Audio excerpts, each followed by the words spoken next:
The Tale of the Flopsy Bunnies by Beatrix Potter. It is said that the effect of eating too much lettuce is soporific. I have never felt sleepy after eating lettuces, but then I am not a rabbit. They certainly had a very soporific effect upon the Flopsy Bunnies. When Benjamin Bunny grew up, he married his cousin Flopsy. They had a large family, and they were very improvident and cheerful. I do not remember the separate names of their children. They were generally called the Flopsy Bunnies. As they were not always quite enough to eat, Benjamin used to borrow cabbages from Flopsy's brother, Peter Rabbit, who kept a nursery garden. Sometimes Peter Rabbit had no cabbages to spare.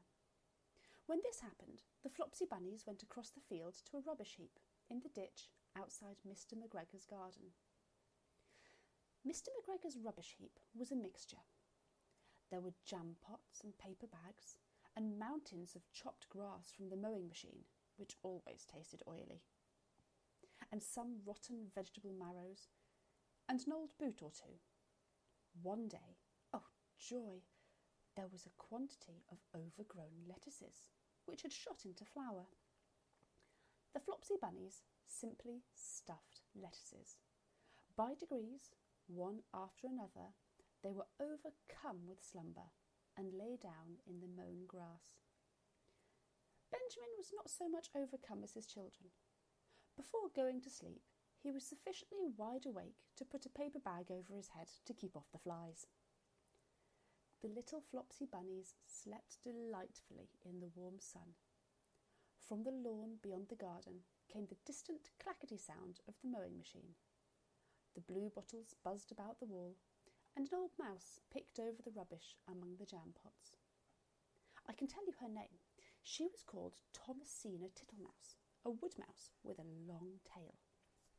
She rustled across the paper bag and awakened Benjamin Bunny. The mouse apologised profusely and said that she knew Peter Rabbit.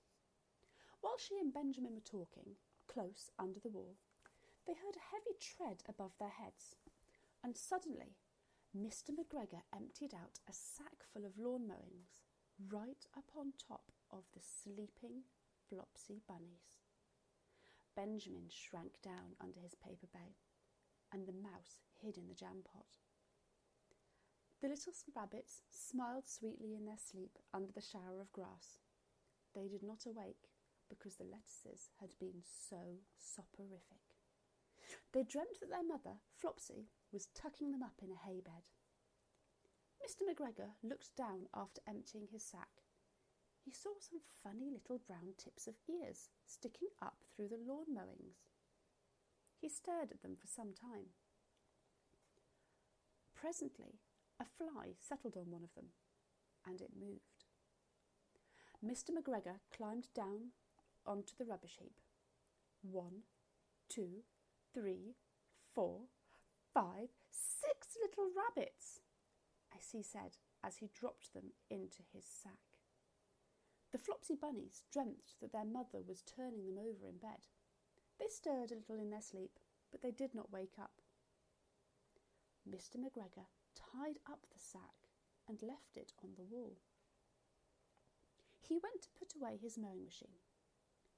While he was gone, Mrs. Flopsy Bunny, who had remained at home, came across the field. She looked suspiciously at the sack and wondered where everybody was.